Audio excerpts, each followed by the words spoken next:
Do you want to know what ADHD is and the experience of a mom to a child with ADHD? I even talk about how I treated her ADHD naturally.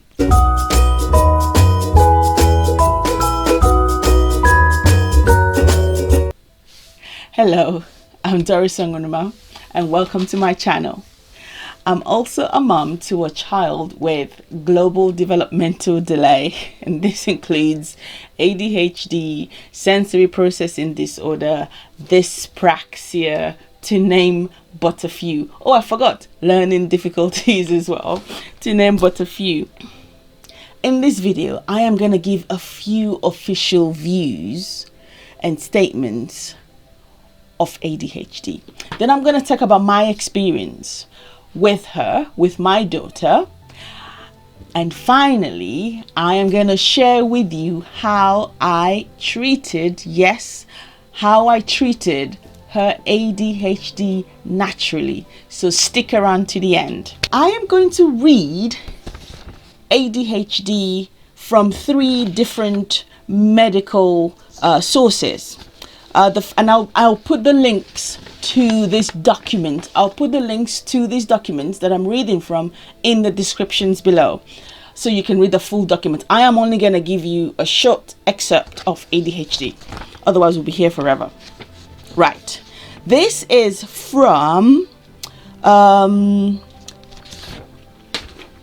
this. I'll start with the NHS one because UK and all that. Right, this is from the NHS website. Attention deficit hyperactivity disorder is a behavioral disorder that includes symptoms such as inattentiveness, hyperactivity, and impulsiveness. I'll stop there.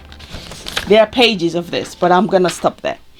And then I'm going to read from the American Psychiatric Association. ADHD. Attention deficit hyperactivity disorder is one of the most common mental disorders affecting children. ADHD also affects many adults. Symptoms of ADHD include inattention, not being able to keep focus, hyperactivity, excess movements that is not fitting to the setting, and impulsivity, hasty acts that occur in the moment without thought. I quite like this one from Johns Hopkins. Medicine. ADHD is also called attention deficit disorder. It's a behavior disorder usually first diagnosed in childhood that is characterized by inattention, impulsivity, and in some cases hyperactivity. These symptoms usually occur together. However, one may occur without the other. That's what all the officials say. Fine. What was my experience?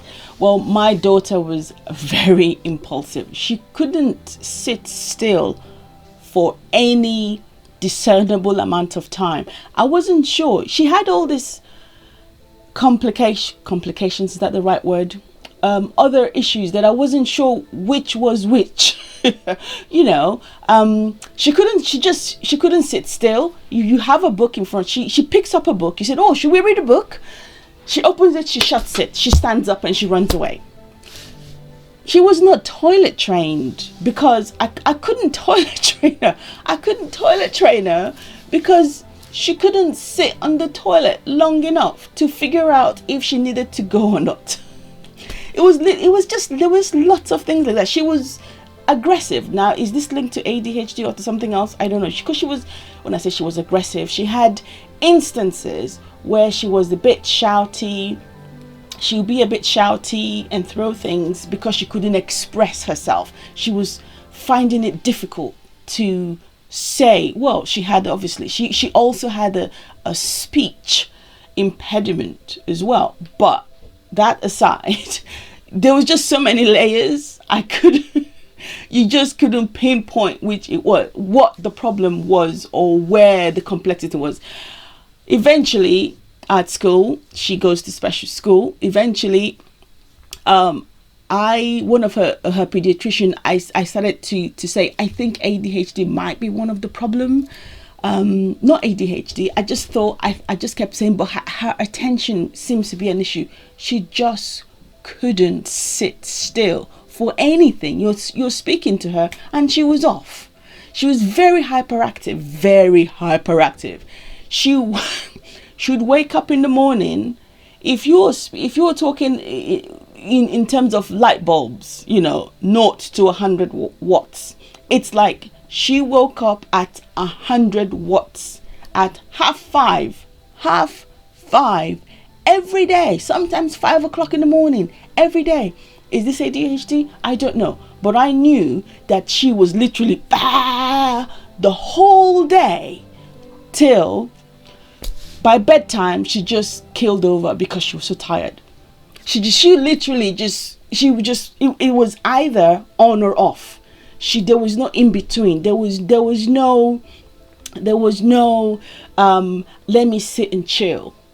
She just couldn't sit and slow down and just observe anything and just sit and focus on anything, because it just seemed like she was always on the go. I want to do this. Oh, but doesn't matter. I want to do that. Oh, it doesn't matter. She was always like this. And this really bothered me about her learning. She just couldn't learn. She just couldn't teach her anything because she wouldn't sit long enough to take any information in. This was my issue. Eventually I convinced her pediatrician that it's not so much convinced. I was, discussing this concern, and the pediatrician looked at him like, yeah, I can see. Yeah, I can see there's just nothing. She just wouldn't. So anyway, the pediatrician sent us a form to school, sent a form to us so that we'd fill out, and it was an assessment. And then when we did a parent assessment, a form, can't remember the name of the form. It's called Connor's form, I think. Don't quote me. I might be spelling. I might have pronounced it wrong. In any case, school had the same form to complete for the pediatrician. The pediatrician sort of did her whizzing jig thing on her laptop. When we went to see her again, she looked quite grave, like, I'm very sad to have to say this, but look, this is what the data shows. She is at this scale. Like, basically my daughter was at one end of the scale. The graph, the bar chart was it was high.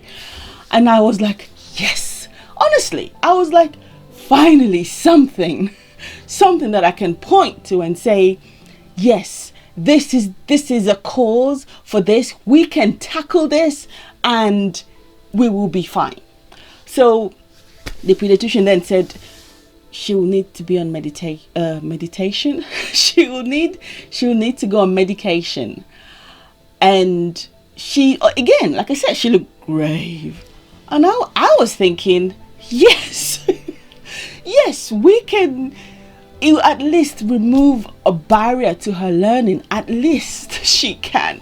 At least she'll be able to sit still. Maybe I can read to her, point out some pictures in a book or something to her. So I was pleased. Started her on medication straight away. And oh boy, my daughter, that was full of life, that was full of 100 watts, was like this. It was like someone switched off the lights. She still woke up at 5 a.m, 5:30 a.m. That didn't stop.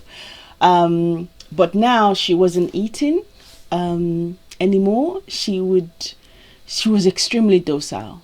And so what I used to do, and I hated it, but I felt like I was doing the right thing for her. So I would give her the medication early enough, so school started at 9. I gave her she had the 8-hour slow release medication. She had this for a number of months. And So I hated to see her like this. So I only gave it to her during term time, and during the school hours. At the weekends, I just thought, let's just live with, how she was. This is home. I would give her the medication at 7, as early as possible, so that by the time she came home in the evenings, she was okay. It's worn off, and I didn't have to deal with this child that was like switched off. But again, I thought, I'm doing the best for her. I am removing a barrier to her learning. She wasn't toilet trained still. Everything was pretty much still the same. She was just more quiet, and she sat still, and the assumption was she was listening and taking things in, so we just kept at it. Of course, then I discovered apothecary crystals. Some of the other side effect that I failed to mention earlier, she began to grind her teeth even in her sleep. It was quite disturbing. I took her to the dentist to say, look, she's grinding her teeth so much. Is it cracked? It was that bad. She was also aggressive in the evenings. So although the medication had worn off, I found that it was almost like she set off. She was like, she was exploding from something, anxiety. I don't know what. I thought this was part of some aggression that she had, perhaps some latent aggression or something. I don't know, but this was our observation at the time. The pediatrician did say that, number one, the medication doesn't actually help with your learning difficulties, which I said she had.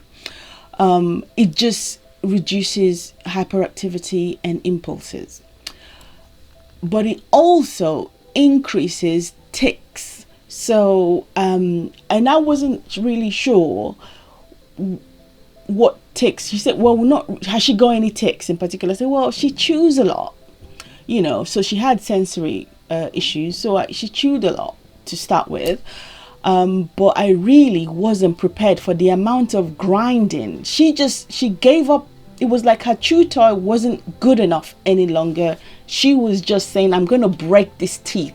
You could hear it, and it was just, just got to you.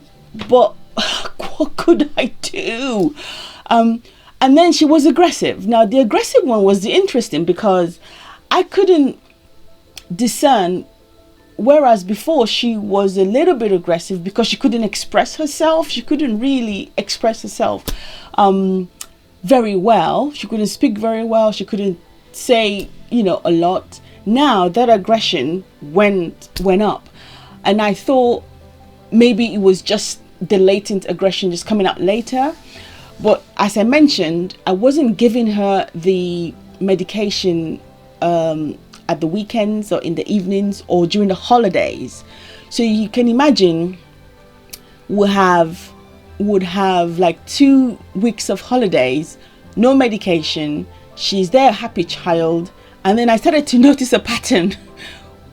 The aggression that she had was there, but it was, you could call it low level. And when I say aggression, I meant she was just unable to emotionally express herself. You could call, not formally diagnosed, but you could call it emotional dysregulation. She just couldn't express herself very well, so she ended up just being aggressive about it and very shouty about it.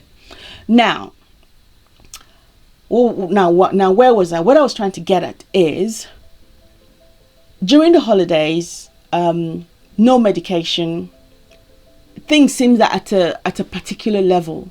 When she went back to school, started off with medication, the aggression actually increased, it skyrocketed. And so, this was something I thought, this is the medication that's causing this. So now an additional side effect to the medication was was her aggressive nature. That just went up. But I was still giving her the medication because I thought, well, this is, this will help her learning, because she was so behind in her development. I just wanted something to help her.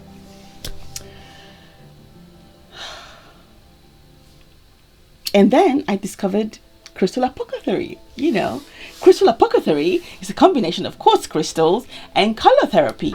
I discussed this in my other videos.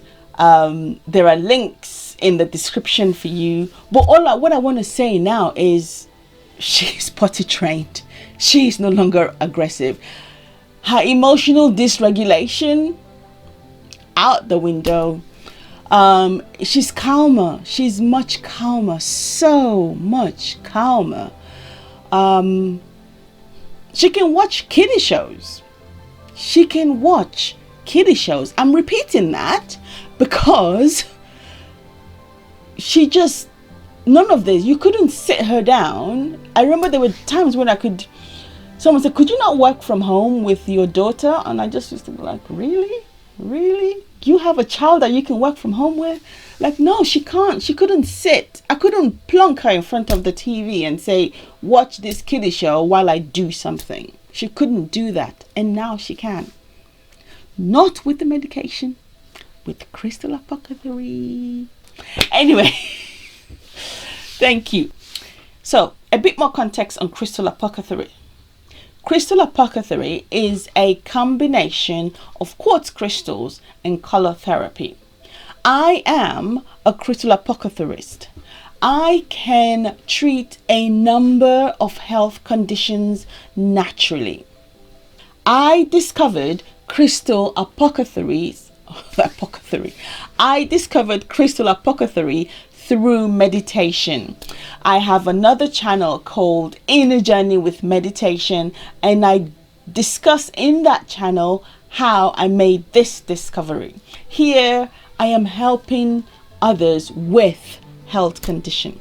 You can also obtain more information on Crystal Apothecary via my website, link in the description.